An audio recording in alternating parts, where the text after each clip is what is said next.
New ways to interactive ways to tell stories. On an episodic format, you have to make a lot of choice for episode 1 because you won't be able to change after.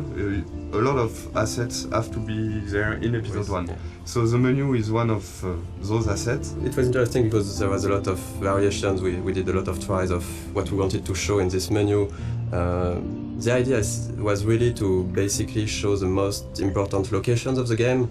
We can see the Blackwell Academy on the top right, we can see the lighthouse, we can see the town of Arcadia Bay. We were really trying to give a sense of location and just showing like the game world with the menu. We really wanted to make the player feel that all areas are connected, and the menu is a great way to do that. One of the main importance for us for the game was to have a peaceful game with this sense of you can take your time, and we wanted to reflect that from the menu, so we worked on those small wind effects and the leaves that are going around and the nice and soft music. It was just when you start the game you should feel quite at peace and comfortable.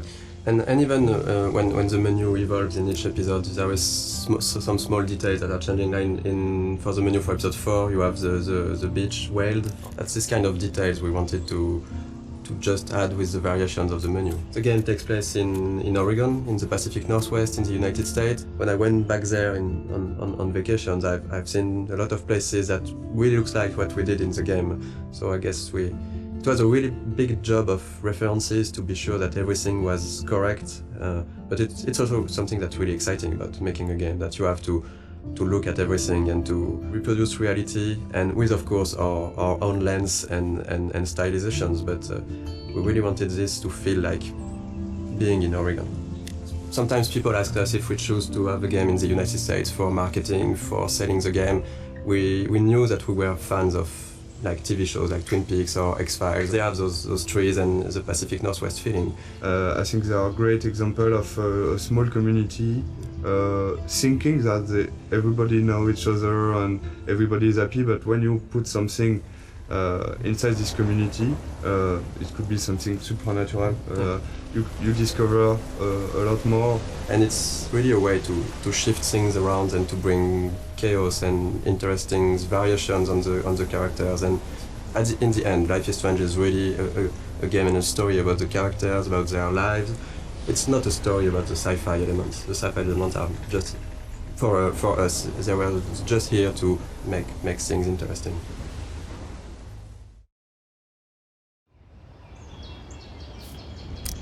Okay, so let's play the game and... Yeah, let's play Life is Strange. So this is the very beginning of the game. I think this is one of the very difficult sequences, the beginning of the production, because this is the first time the player will see what the game looks like and will be inside the story. So we got a lot of discussion about this one and a lot of discussion about the shots, how we are going to present Max's character. The important, as this is a video game, is the player to know where he has to go and the objective of each scene.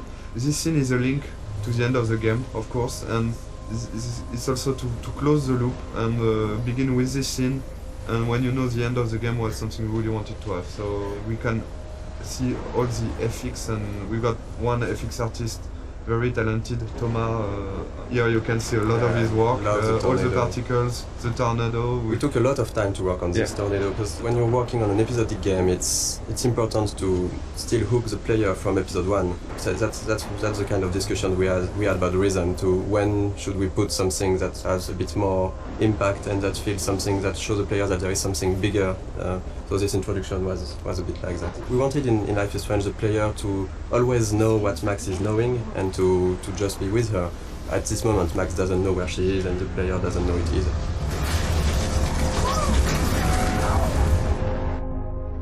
We're back to the high school, and which is one of the most important settings of the game, of course, the high school setting and the Blackwell Academy.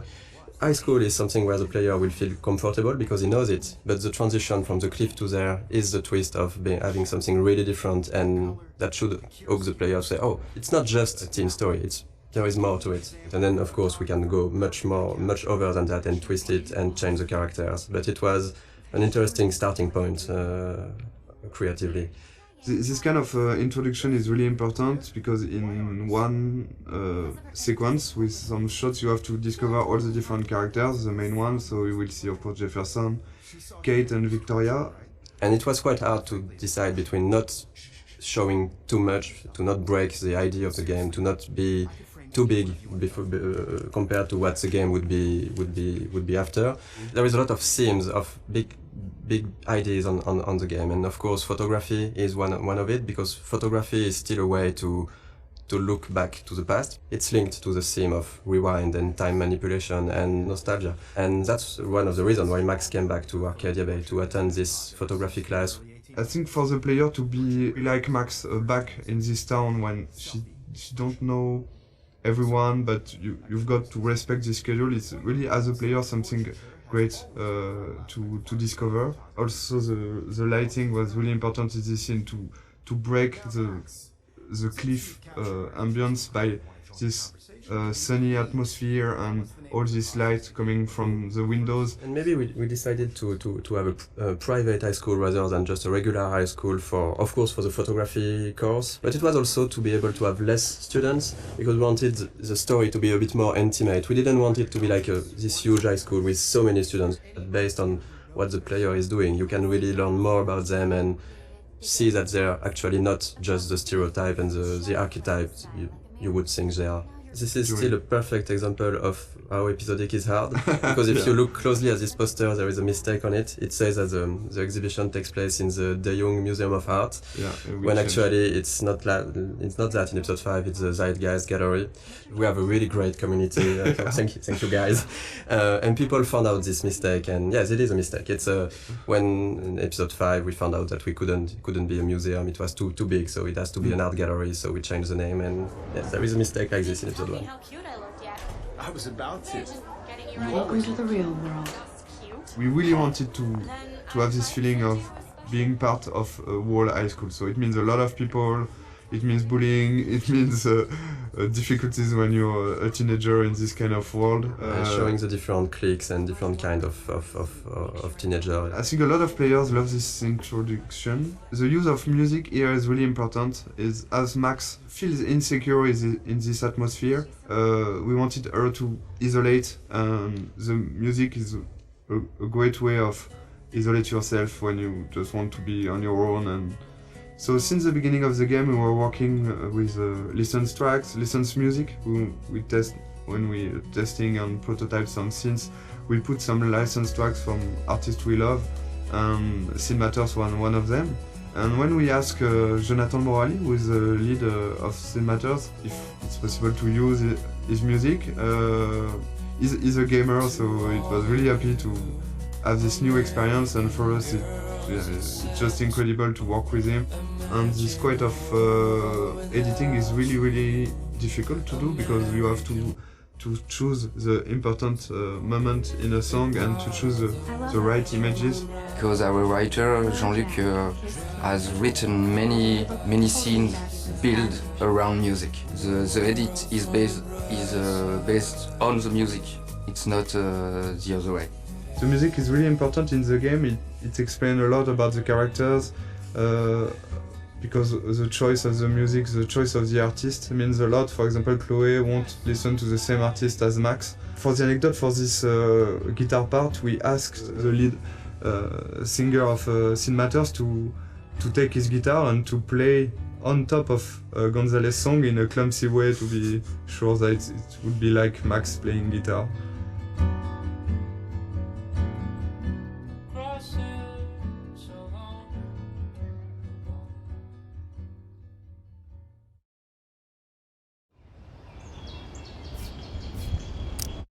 Okay, so the objective of this scene was to go into the bathroom.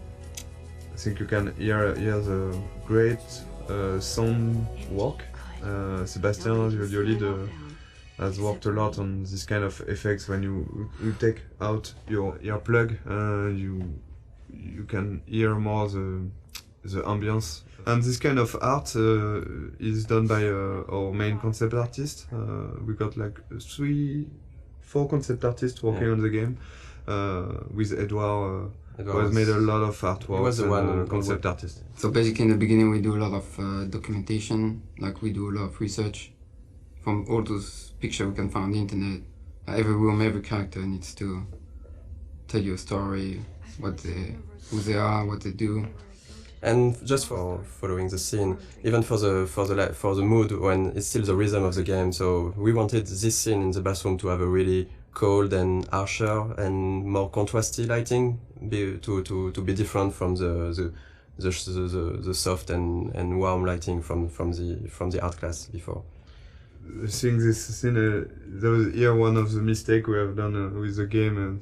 For example, when Max is tearing apart the Polaroid. In fact, I don't know if you have tried to tear apart a Polaroid, but it's quite impossible. Yeah, you can. We tried it. You can't do it. It's too strong. It's so plastic, it's and it's kind of, impossible to tear it like she does. But of course, there is a lot of symbolic behind this, and so we decided to keep it, even if it's non-realistic. Maybe it's a bad Polaroid quality, and we can do it. So you can see the butterfly coming in from the window. Of course, there's a lot of symbol behind this. The butterfly, of course, with all the butterfly effects thing, and the fact that Chloe has got some butterflies on her tattoo, and the color of her hair based on the color of the butterfly. Really something we wanted to. Here the blue butterfly is really, really important, and of course at the end of the game it's much more important. One of the fans' favorite, and of course a character we really love, Chloe. She's one of the most important characters, because at the end the choice is about her. It was really important to create this character the best way possible, so the player would learn to care more and more about her. But we really wanted her to be not that nice at the beginning, so when she's evolving during the different episodes, and she's getting nicer to Max, people would care even more about her because she changed, and she liked the fact that she changed. If she was the nicest person from the beginning, it wouldn't be, I think, as effective that her going forward and changing toward Max. Sometimes some players hated Chloe during the first episode, and I think it's not a bad thing, because you can dislike a lot of things about her personality, and after in episode 3, and of course at the beginning of episode 4, there was really something more to this character, and I think it's like having in real life with a friend. There is always some things you don't like, and the relation between Max and Chloe talk about that, and I think it's really interesting to see how the player will learn to like more and more Chloe. And I think it was one of the biggest challenge of the writing process, because we have 5 episodes, we have a limited amount of time, and we need to find the good beats and the good pacing to make those characters evolve. It's a really intimate story, and it's mostly just centered on just emotional moments. All of the major choices that you make in the game are emotional. The heart of it is the relationship between Max and Chloe. It gets really dark and things get really hard for Chloe and really emotional. In the game, one of our goals was also to be able to talk about real life issues, about some social themes and difficult themes that can be experienced in real life. I mean, it's different to other games where there are bigger issues like situation of life or death or war or stuff like that. And in this game, we wanted really to focus on more human issues on a smaller level. The mood of the game and the themes of the game.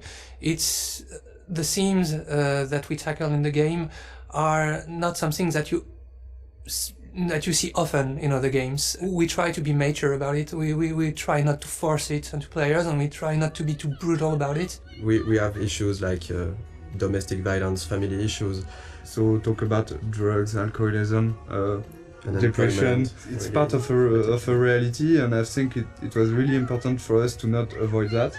And I think it's a great video game is also a great media to talk about that, because as a player you will be involved maybe more than just looking at a movie or reading a book. You will be really part and actor of this experience. We were not sure that Square Enix, the publisher, would approve all the themes, the intense scenes we have, and how we deal with them. And really early in the discussions, we were relieved to see that they didn't want to change anything. They just wanted to make sure that we deal properly with the scenes or themes, and this is exactly what were our intentions. So it's again a key scene for episode 1. It's the first time you see Nathan and Chloe. First scene with the character is really important.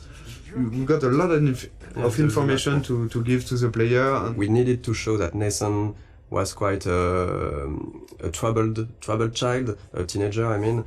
So this is him talking to himself at the beginning. We had to fine-tune and to find the good words to use. Then we see Chloe for the first time. We have to show what's her character, so she's direct and a bit pushy to Nathan. We need still to understand what's happening, so they're talking about money, about drugs. We had to find the right hints to give to explain things, so we don't want to lose the player.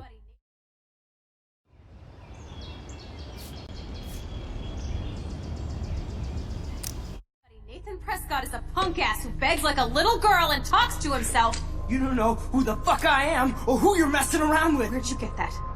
What are you doing? Come on, put that thing down! Don't ever tell me what to do. I'm so sick of people trying to control me! You are going to get in hella more trouble for this than drugs. This scene, this is the starting point of Max discovering that she has this weird power, because basically this adrenaline rush and looking at Chloe getting shot, that's how she can trigger that for the first time, and she don't know really why, but that's the seriousness of the situation. Then you'll go back in the art class. So we really tried on this scene to show the deja vu feeling. So the editing and the shots were there to give this weird feeling to the player that, okay, I'm living that again and again, looking at the different moments that the player saw the first time in this scene. So yeah, for the editing in this sequence, we wanted to keep the same elements, but not necessarily the same shot. You can see that first 3 shots are the same, I think, and after we begin to change a little the point of view, so you understand that there are the same events going on, but just seeing from a different point of view. And I think, to be perfectly honest, we don't have a good explanation for why she's going back to the art class, because we needed it. I've got one, but I will never tell you. I don't think it's a mistake, because we also needed to explain to the player so the player can learn how things are working, and it's quite hard to do. So we took this freedom to have Max go back to the art class, which, even if it's a bit contradictory with how her power works after that. We are using this to explore more of Max's personality, of the characters, and because that's the way we created the character. Max, as we've seen that with what she's thinking. She has a lot of insecurity, she has issues to go forward in her life, to take decisions. And now she has this ability to not going forward, but going even backward. So it's an interesting storytelling device to question with her character and with the player, of course, to question choice and consequences, to question fate, to question really interesting issues. I think Max would never have changed as much as here in our story without this power and without this sci-fi element. So it puts the player in a very interesting position, because she will ask himself why he's doing some interaction. He can undo the interaction and try something else, but also Max, by doing this, will ask herself, am I doing the right decision? Is it the good choice or not? So we deconstruct the mechanism of classic adventure game just by adding this power and the fact that you can undo things and try another things. Of course, in most games, you can do it with quick save, quick load, but it's like you said, it's only the player who do that, and that's one of the main themes of the games. That if I had the power to rewind and to change things, should I do it? Because sometimes it can be really seen as lying, as if I say a lot of things that you don't like, and if I go back in time and don't say them to try to, so you're not angry at me, it's a bit tricking. So we are really asking those questions, and in the beginning of the game, we are letting the player and Max do it a lot. She's getting to make a lot of friends with this rewind. But later in the game, and especially in episode 5, we are really questioning this to see maybe it wasn't the right thing. Maybe what you did to try to lie to people with your power, was it really good? and that's something that can be interesting for the story, but also to ask the player at a moment. I think this is what we wanted to do also with this game, to show that it's difficult to make the choice, and it's even more difficult to live with it, but you have to learn to do that. And even if you could hesitate a lot, there is no perfect way to do things. Okay, if I'm crazy, I might as well go all the way. Can I actually reverse time? So that's basically that the first time the player will actively rewind. So we have Max thinking that, okay, I just got back in time. I'm in the art class, and so that's why we made her break her camera, because we needed to have an element that the player will see that we will rewind. So we can really explain how do you rewind. So Max broke her camera, and then she's thinking, okay, if I got back in time, maybe I can try to do it again and revert that. So that's the first real rewind the player is actively doing. It's okay, we don't really want the players to use the rewind all the time, but since it's important in the beginning of the game to really show the player the tools he have, and it was important for us to have this in this scene, to have a lot of use of the rewind, so he can really, okay, I know how it is now, and now I decide if I use it or not. I hope I have enough time to get to the bathroom. Please, please. I can't tell anybody. They'll think I'm crazy.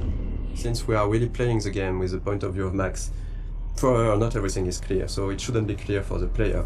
But there is a lot of hints that should really guide the players to understand what's happening. We have a lot of symbolism with totem spirit animals. We have the doe, and you can clearly see in episode 4 that the doe is linked to Rachel, and it's basically somehow a presence of Rachel that's guiding Max at moments. I'm not sure that a lot of players notice that, but in episode 2 actually, when you see the doe in the junkyard, it's precisely where Rachel is buried. There is this mystic feeling around the town, and since we didn't want to clearly explain everything, it's part of what makes Arcadia Bay a bit different and a bit special.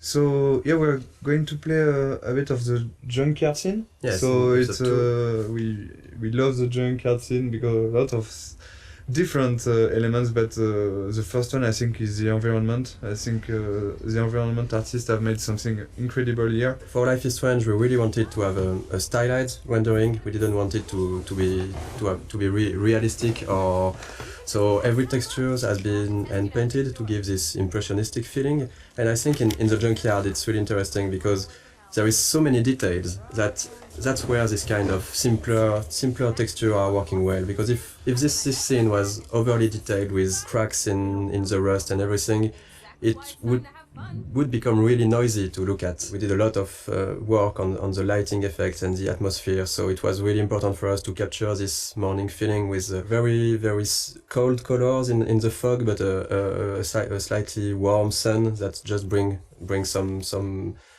soft and warm feeling to the scene. This scene is also a good example of what we want to do in terms of environmental storytelling. We've got a lot of different objects who are there and who has their own story. And Okay, let's do this. Can you find 5 bottles while I prep the shooting range? Beer and guns? Nice combo. You can handle it. Now go find us 5 bottles. This is one of the please, best please. puzzles of the game, I think. Yeah, I think it is. I think it's mostly the final bottle that was really hard to find, and we did a mistake on it because it was maybe too well hidden. Our goal for this was just to allow the player, to push the player to visit the place while looking for those bottles, because there is a lot of interesting things to discover. Basically the junkyard is where Chloe brought Max to try her power, but it's also where Chloe and Rachel were hanging out together before Rachel disappeared. So this place here was this small hideout for Chloe and Rachel, and we tried a lot of what we did in the whole game with the environmental storytelling can be seen here, because there is a lot of everything that we really like to tell with environment. It's a good way of course, to show more to the player. So it's also to give rewards to the player who want to know more about the characters and who is curious. Because you can do this whole scene without looking at every details, but there is some hidden stuff. This one is harder to find. I think that not every player find it, and this is a big letter that Rachel wanted to write to Chloe and maybe never gave it to her. In Life is Strange, we really tried to put a lot of attentions to the details. We have a lot of various levels of things, and if you look around, you can find some really small details that are useless to the main story but interesting. Actually, we start to play with that, putting more and more things in corner, in dark area, to see if the player can spot it or not. And usually they did. There's a noticed things that we thought they could not notice, like on a shirt we have letters that when you put in the right order it says no fucks given, and they noticed. I don't know about this. Are you afraid of getting in trouble? Oh, boo-hoo, Max is afraid. I know you can handle this, and I'm here to guide you. Make me proud, sister. Life is Strange really is a game about choice and consequences. So we have a lot of choice you can make in the game, which will have consequences later on in the same episode or in the other episode. And there is one big choice in this scene, right, that will happen, for example. Yeah, the idea for each choice is really to have not easy choice to take, even if it's not life or and death choice like you could have in other game, or it's more everyday life choices. The important is really to make your own and to decide to live with it. So that's why with the max power it's of course more difficult, because you can try a choice, you're not sure, you're going to rewind and you're going to make the other one, but the important is if you want to continue and to move on, you have to keep on one and live with the consequence. So this is in this choice in particular. What do you want to do, Michel? The first one. I don't think I would shoot a guy anyway, so I would say we won't shoot. I won't shoot. So you can see directly some consequence. It means that you don't have gun anymore because Frank is going to take it. Chloe will be pissed off. You can of course rewind and try the other one. But something that's really interesting, because it was a lot of work at the beginning, because we were thinking that if you have the rewind, does it not completely destroy the fact that you are making choices? And actually, we've seen that players are really hesitating. We've watched some Let's Play video, and we've seen players just, even if they knew that they could go back, they were hesitating so much when they make a choice. I think it's interesting.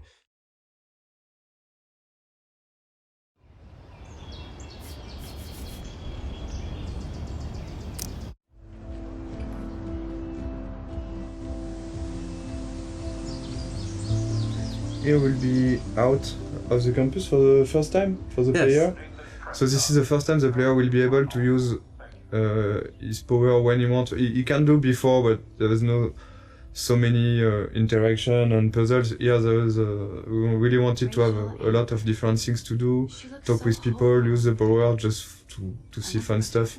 But we use this kind of environment for the players who like to take their time and just to talk to characters, to look around. It really gives a sense of presence to Max, to the world. The important aspect of the game is really to give some rewards to the player who want to do that and want to take his time. So with this kind of sequences, for example, we give what we call a reward, but in fact it's just new element of the game. For example, here you will have new layer of music. You can hear some new layer of music. You will have all those camera shots that you can't have inside the classic walkthrough and classic gameplay in third person. So this kind of beautiful shots you have only because you have chosen to take your time and to sit on the fountain. So the music, the shots, and of course the voiceover of Max also at the beginning. We hear what Max is thinking just here. So this kind of rewards will push, we think, the player to do that again and again. So this is really something we wanted to have. In this game, it's always feeling a bit like what Max is feeling. And we really wanted to focus on those moments. It was really capturing the moment when you can really take your time to reflect on yourself, and that's what Max is doing in those scenes. That's something that not a lot of games are doing, to let the player take his time, because in a lot of games it's just like you need to go forward, you need to go to this checkpoint, you need to do this and this. Since the beginning we wanted the rewind to be a tool that the player can use when he wants, where he wants. It won't be scripted rewind sequence, for example. On a technical point of view, you have to record all the different things that happens in the scene. Since you can rewind time, you can basically be at any part of the scene at any moment you like. Designing puzzles with the rewind was very, very hard. When you think it's done, you think you've seen everything about it, you think the situation is in place and is going to be working well. There's always this tiny little thing that's fucking it up. Those elements are not really deterministic, so when you rewind, you're not sure that you will be able to restore the particle system in the same state. Seriously, do not forget I need those papers before tonight. Like now. Thanks, Sherry. And this is the dormitories. This is also something that was interesting for us, is to talk about dorm life. We wanted to use this setting because we can really talk about social issues, like the girls have their room. Do you really like the people who live next to you? How the relationship are working inside the dormitories? Like right now, it's interesting if you have different music that can come from the different rooms. It's a really interesting setting to set up a lot of characters easily. Here the idea is really to again have this believable universe of the students. We have to focus on what we want to tell and what we want to develop. In each episode, Alyssa is getting hit or in danger by something, and you can decide or not to use the rewind power to warn her and to actually to get her out of trouble. And again, I think it's links to also the Kate story and this kind of stuff. It's not just here to have fun. It's also to talk about those difficulties you can have when you could be someone like Alyssa and having these kind of problems. And it's always a way to find the little details and little elements that will bring more to the characters, how we are defining them, without sometimes telling too much. So this is the same actress as Chloe. Yeah, the two main actresses who are playing Max and Chloe did also the other students, and so there is some of Chloe inside each one of them. You can see Max and Chloe here. The body animation is done in motion capture on this project. We've done a lot of shooting motion capture with French companies. The two main, so Max and Chloe, like for the voice actor, in fact, they are always played by the same actress, Serena and Gabrielle. So all the body language and the body animation you will see in the game are done by them. And so in each scene we discuss about the scene with them, and they add some. Both of them, they have given something to the character, even for Max, because Serena was a bit shy at the beginning of the project, and at the end of the project she was different, and we can see the evolution of Max inside her acting. So Who did you tell? The principal. But he didn't seem to believe me. The principal? Are you still 12? That drunk jackass only cares about cash for Blackwell Academy. Don't trust him. I didn't mention you at all. this is the first time we will really see the Max universe by discovering a room. So let's go inside. It was a really important scene for us because you're playing as Max in the game, so you already start to know some about her with what happened before in episode 1. But when you enter her room, it's really her universe. It's everything in this room should describe her, who she is, why she is like this, and speak a bit more about her past. There's quite a lot in this room, in fact, compared to the... Because we tried, I think, episode after episode also to focus on different things, and we can't put too many objects in a room.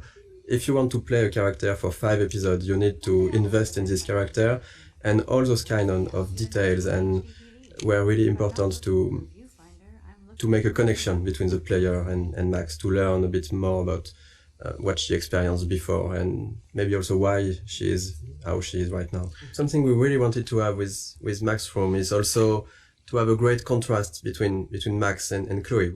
So it was really important to have those two characters. Max and Chloe are really different. They are quite opposite at the beginning of the story. So we wanted that our personality and also our universe, our rooms reflect that.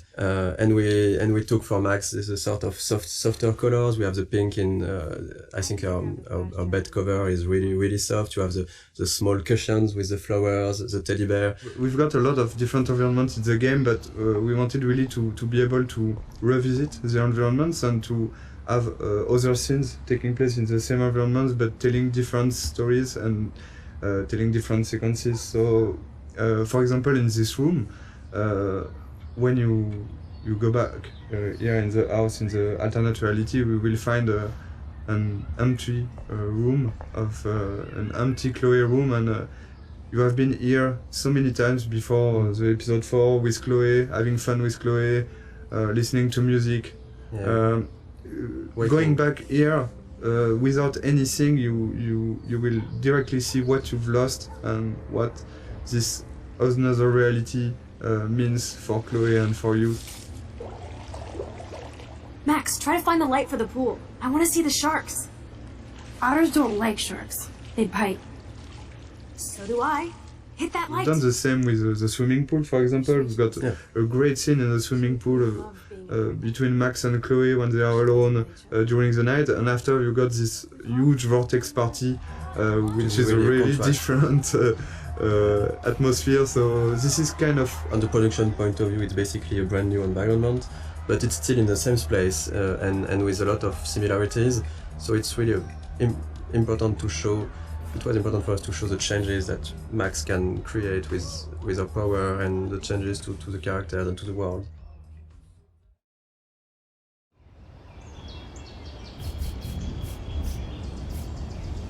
Stop treating me and my mom like we're your family platoon! Hey! Leave Joyce out of this! I wish you'd leave Joyce! Like now! Seeing this kind of family violence, and it's something you can have encountered as a player. I think we all know some people who got some difficulties, and you can have by yourself also. Here, the choice you're going to take will have consequences on the relation between Max and Chloe, but also on her father.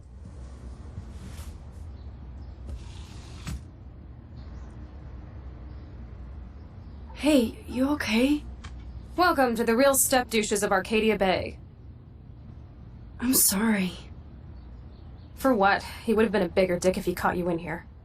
David could seem very archetypal. Yes, and again, one dimension at the beginning, but then we are making episode after episode, you can see that maybe he's very he's got his own reason to be like this. And I think not at any moment we are justifying the fact that he could hit Chloe or be how it is, but just showing a perspective that not everything is black or white. So we did a lot of research to be sure that we were dealing with those themes in a good way. Too much gamifying this, we could really maybe hurt some people, and if we are talking about issues those people have had and not making it right, it could be worse, and it couldn't be the opposite of what we wanted to do at first.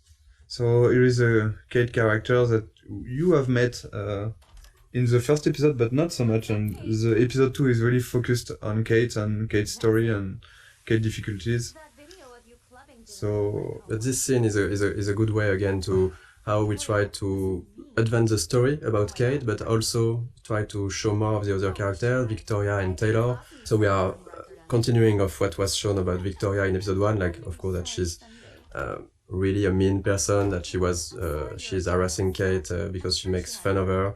And so this kind of scene, yes, is we are really trying to advance the story, bring out more of the characters, and of course there's great cameras on it. All over my face.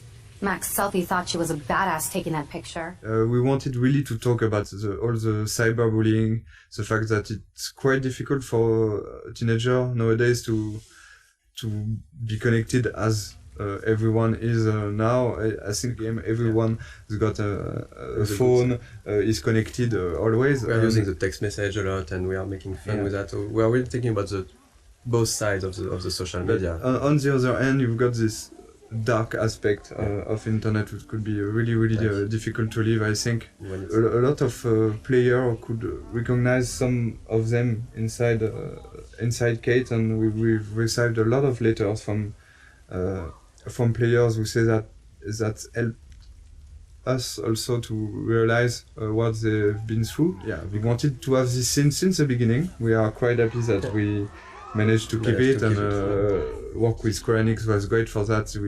We managed to keep a lot of difficult scenes like this one. It's not only about talking about those themes, it's also to be sure that it's anchored inside our story. And here, of course, this experience and the Kate story will push Max to think about our power, to think about the consequences, to think about the relation with other characters. That's actually the one time in the game where Max's power fails her. So when you arrive on the roof, you are really by yourself. You have to talk Kate out of jumping, and this was also the second part of what we wanted to do with this theme, is to show that if you care to the people you like, you can help them, and that's basically what Max has to do at this moment, is really to care about Kate, to show her that she knows her, that she's her friend, and to really take out of jumping. I think that something that was interesting on writing all these scenes, and is even in episode 1, Kate was written as somehow as some type of archetype. She's a bit religious. She's for abstinence. She has this basically pro-life ideas. So maybe some of the players could think that she's boring character, but the way we evolved her and write her in the other episode, we really wanted to show that even if you go past the first appearance of someone, that's something that you might feel not interesting or different to you, you can find really good things and interesting things in each person. And I was really happy the way that the community reacted to Kate as a character. We didn't want to gamify this kind of scene. We still have to have rules for how the things, even if it needs to be really in the background and for the player to not to see those rules. But in the end, we still need to create the scene with the scripting and a way to make it work. So it was really hard to find the good balance to make it feel the more transparent as possible for the player, and just find a good way to have the feeling that it's really a dialogue between Max and Kate. And it was a really hard one to write. There is a lot of branches, there's a lot of variations, and I think even in the voice recording it took a really long time. Yeah. It was one full session just for Hannah and Diane, who plays Kate. It was really important for us to keep this going after in the other episode, and not just we have done the scene and so no, we go to the following of the game. I'm going to be here for another day until my family comes out to visit. How are they treating you? Like they need to protect me forever. They're so upset, and I know they feel guilty even though they didn't do anything.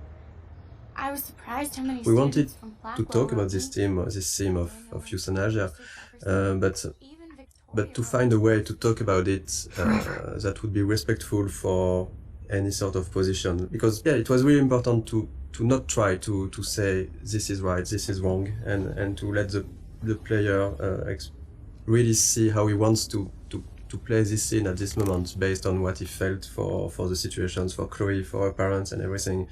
And that was that was not easy to find this balance when doing that. And again, it's because it's interactive and it's a video game that this scene is so strong. I think if you just see a scene and just this is the director point of view and that's it, I accept it or not. But here it will be your choice. You really have to take your time and think about it before making your choice. So and we've seen all kind of reactions. We've seen players who immediately say, no, I can't do it, or other player who immediately accept what Chloe is asking. Of course, it's Chloe, I'm accepting, and a lot of others who are hesitating for 5-10 minutes or so.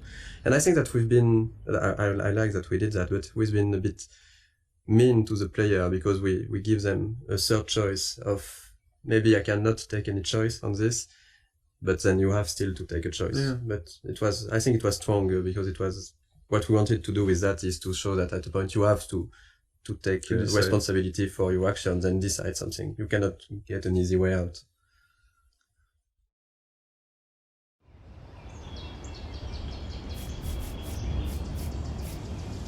We took a lot of photographs, even some of the no weapons, the no bullying, no weapon. Yeah. We took photographs in some high school in. It wasn't in Oregon, but it was near Washington, so it's still in the Pacific Northwest, near Seattle. And we took some of those. We just adapted some of those posters, and even for example, like this for the map. We did a lot of research, finding real maps of real buildings and trying to be quite precise with the scale, the layout, the locations, because we really wanted everything to feel genuine and to, sometimes you can go really wrong in a game if you just start to forget about the scale and the detail. So we really wanted to have things right, like having this kind of fire hose at this place. And since the game takes place in October, and we are in the US, there is already a lot of Halloween decorations and stuff like that.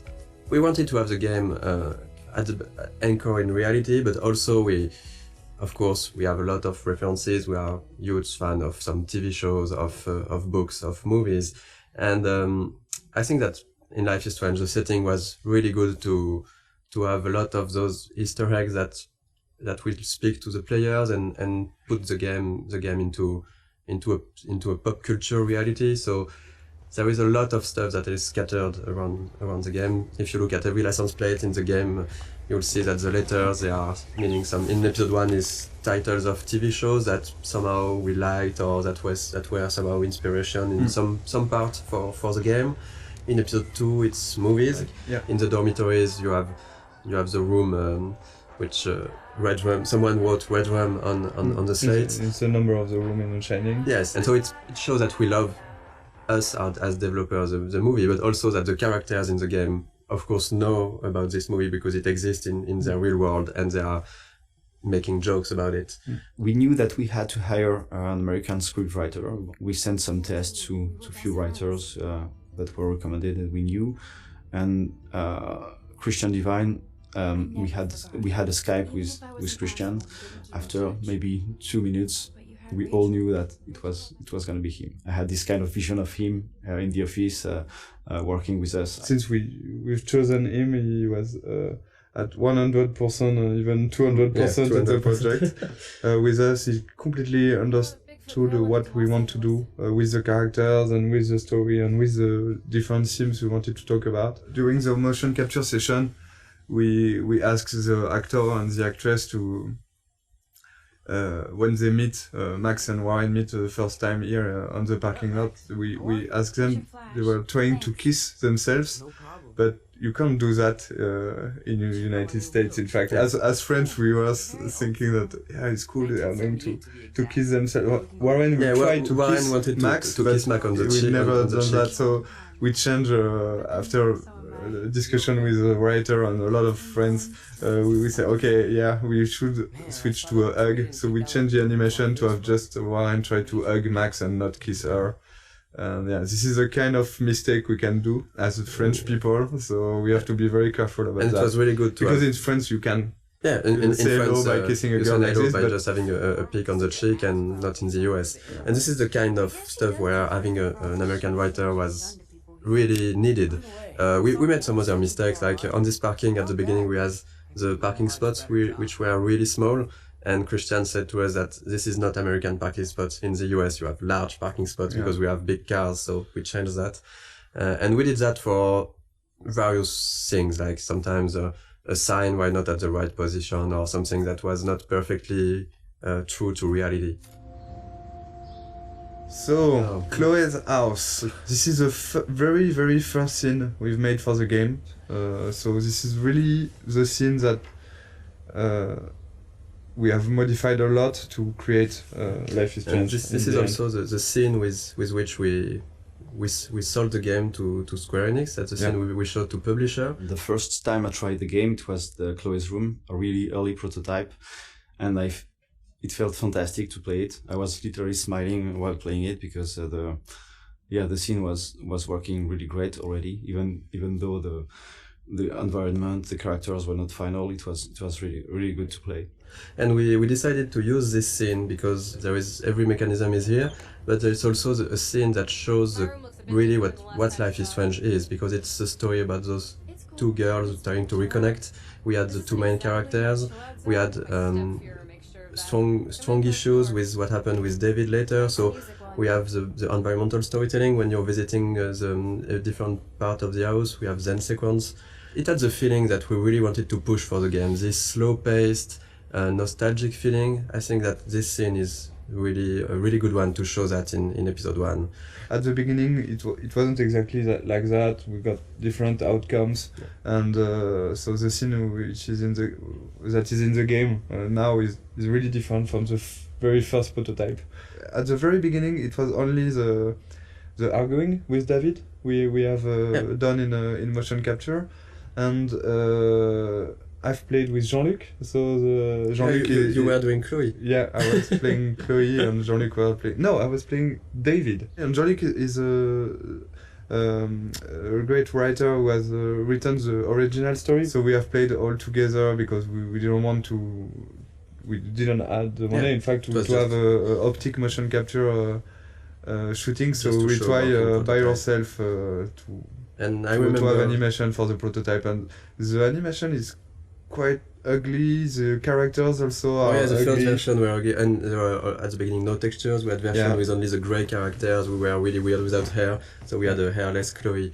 And I think Max is quite frightening. The smoke and all the FX elements, they are made following the same idea as non-realistic, but it looks like undrawn smoke a little. But it's really, really beautiful, and our FX artist has made a lot of FX like this. We can see also the wind outside. The wind effect are really beautiful. And we tried to be as close as possible of the concept art. Like, ideally the game, we wanted it to look like some sort of animated concept art. And I think it's really...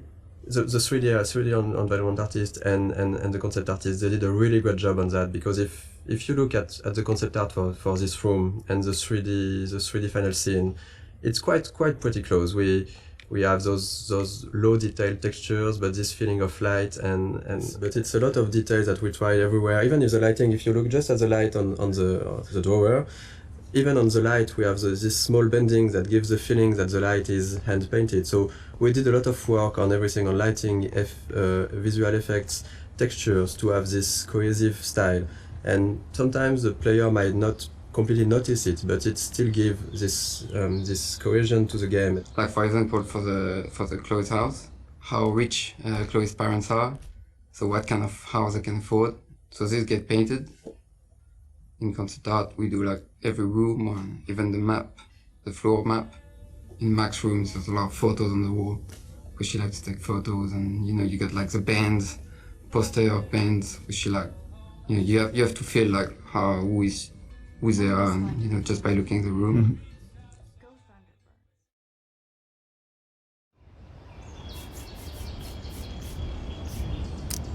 Mm-hmm. One of the most challenging part of working on the game with an episodic format was to create those two characters in a way that would really appeal to the player. So when you arrive to this final choice at the end of episode 5, if you wanted this final choice to work, we really needed the player to grow to love Chloe, to really get attached to Chloe. So two of the biggest challenge was, of course, the writing and the voice acting to make that happen. Of course, the story was written as a whole since the beginning, so we couldn't change massive stuff, but small details could be added, a line of dialogue for a character, or episode 3 when you visit Kate in the hospital, and it wasn't supposed to be here, but we've seen how people loved Kate, and we realized how much it was important to have a scene like this one. It's a way of finding the voice of the character. So sometimes you just need to think about expressions or words that one character will use and the other won't use it, and that's how you grow to like those characters. Because when in episode 3 or 4 Chloe at a moment use the word Hela, the players were waiting sometimes for it, and they recognize that okay, it's Chloe because she's using that. So we're working with Blind Light in Los Angeles, and they sent us a lot of different voices to listen to them, and we have to decide. So we decided with Michel, Sebastian, and the producer, and Square, which one we want. So it was quite difficult. For example, for Max, we've got like 40, I think. Yes, I guess we got 40 voices. different castings. For Chloe, it was 30, I think, something like that. Most of the time, we were quite sure and quite agreeing on the actor. It was really hard for Max because it's always on our mind, like, are we really sure that we are doing the good choice? Because it's so important. I don't know the number of lines she has in the game, but it's almost, I think that there is almost 14,000 lines in the game, and I think that more than 10,000 are from Max. I've never played a character that I related to so much. I have a lot of the same issues that she does with her confidence, and so getting to play someone that seemed so similar to me was really an extraordinary experience. I really feel like I'm growing with her. We'll help you. Just let me go. And the fun story is for Jefferson. The guy we choose is Derek Phillips, and after we choose him, I discovered that he was Derek Phillips, and he's actually playing one of the main recurring character in the show Friday Night Lights, which is one of my favorite TV shows. Well, this has just been really fun for me, especially coming from the standpoint where, you know, when I auditioned for the role, I wasn't sure if Jefferson was going to be the bad guy in this. So, you know, you just kind of came in and we would do our voiceover sessions, and he was just a cool teacher. So it was kind of neat to find out about this twist. I mean, I'd kind of heard that might happen, but I didn't know for sure if it would. So it was really, really fun to play with that. So we are really proud and happy to have Anna and Ashley for Max and Chloe. All the voice talents we've worked with were really involved. They've given something unique to those characters, and that's why it has worked also. It's because there is a part of their soul inside their character. For Hannah, for Max, one of the hardest parts is that there is so many lines of inner voices. So it was really important for Hannah to give something great for those, and I think it was quite the case. And for Ashley, one of the really hard part is that there is and for Hannah too, there is a lot of really emotional scenes. I really wanted to sell the moments, and I was putting, you know, pressure on myself to make you know, certain moments, like with Rachel, lots of the moments that happen in episode 4, I really wanted them to feel real. And I'm constantly on this roller coaster, so I had to figure out how to harness those feelings so that I could use them to illustrate what Max is going through.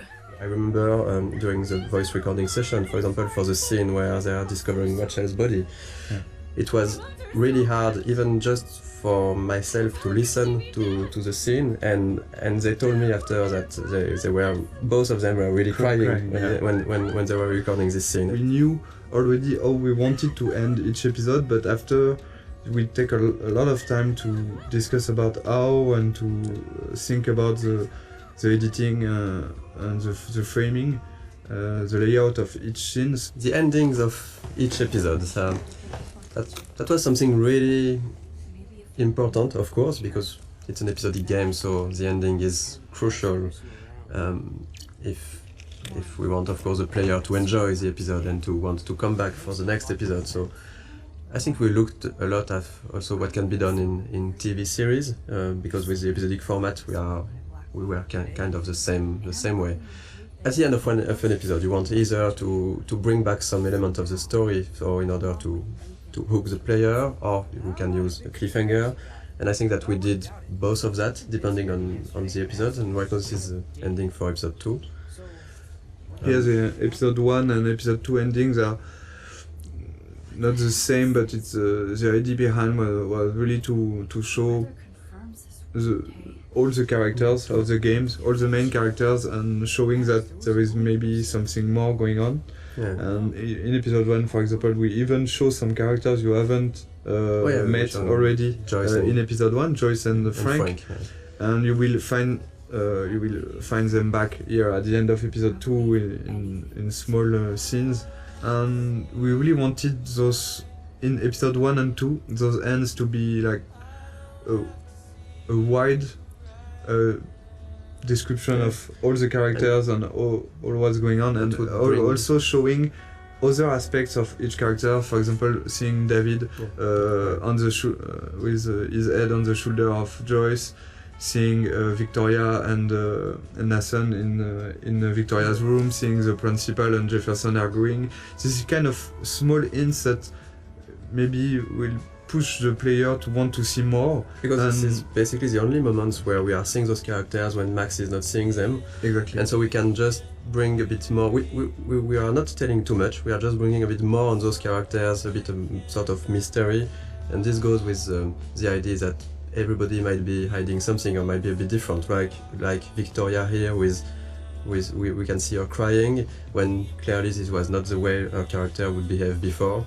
And having Nathan going into her room, we don't know what's happening between the two of them, but it's still bringing a bit of mystery and interest for the characters, for the player. When we worked on the cliffhangers for episodes 3 and 4, of course our goal was still to have a twist. We were really trying to go on with what was important for the story and not just having the shock factor. Maybe just want to thank you for all the gifts, all the support we have from you.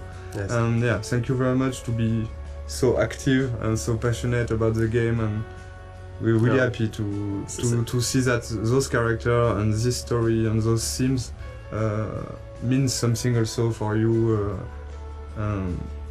This is why we are doing games, so we're really happy, so thank you. Yeah, thank you so much. We really think that you are one of the best community we've seen for games. I'm going to cry, Michel. Yeah, and this community is really nice. I didn't see a lot of bad words. You know, sometimes in video games community can go easily wrong, and it was it's really pleasant to read and to read everything that the Life is Strange community has to say.